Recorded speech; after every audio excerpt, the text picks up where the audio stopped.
How's it, fellow adventurers? I'm Steph and welcome back to another episode of Frostpunk Fridays. Today we have some good and bad news straight from the developers of Frostpunk 2. There's a lot to unpack, so let's dive right in.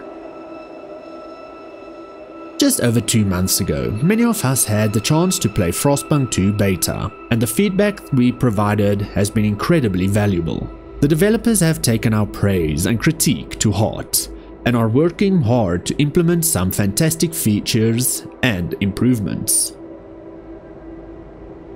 First, the bad news. Frostpunk 2's release date has been postponed to September 20th, 2024. While this might be disappointing for some, it's for a good reason. The developers want to ensure that the game is the best it can be, without needing post-launch patches to add crucial features. So what's new? Let's break it down into 3 main areas: game mechanics, UX and UI enhancements, and a new feature called Zoom Stories. Firstly, the game mechanics are getting some significant updates to make the gameplay smoother and more immersive. Here are a few highlights. Temperature and heat management. The developers are rebalancing hubs and improving temperature mechanics to make city building deeper and more impactful. Flexible workforce management. More detailed options for managing your workforce will give you better control over your city's productivity. Direct use abilities. New abilities are being added to allow you to react to crises more dynamically. New resource management. A new resource will be introduced to make city building and expansion more strategic, helping you stabilize your city's economy. District reshaping. You'll be able to reshape your district after construction, adding more flexibility to your city planning. Faction behaviors.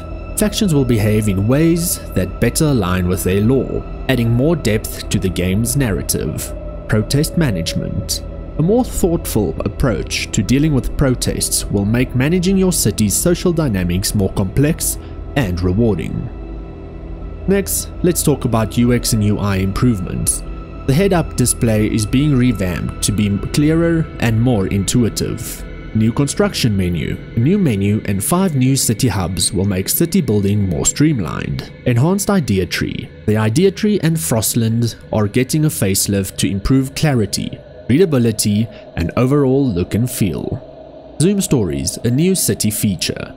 One of the most exciting new features is Zoom Stories. In the beta, many people felt they lost attachment to individual citizens due to the game's large scale. Zoom Stories will allow you to zoom into specific city parts and watch the day-to-day lives of your citizens, bringing a more personal touch to the game. Let me know in the comments what you think about this feature. The developers have already invited some players to test these new features, and the feedback has been incredibly positive according to them. The improvements are making a big difference and the game is shaping up to be even better than we hoped.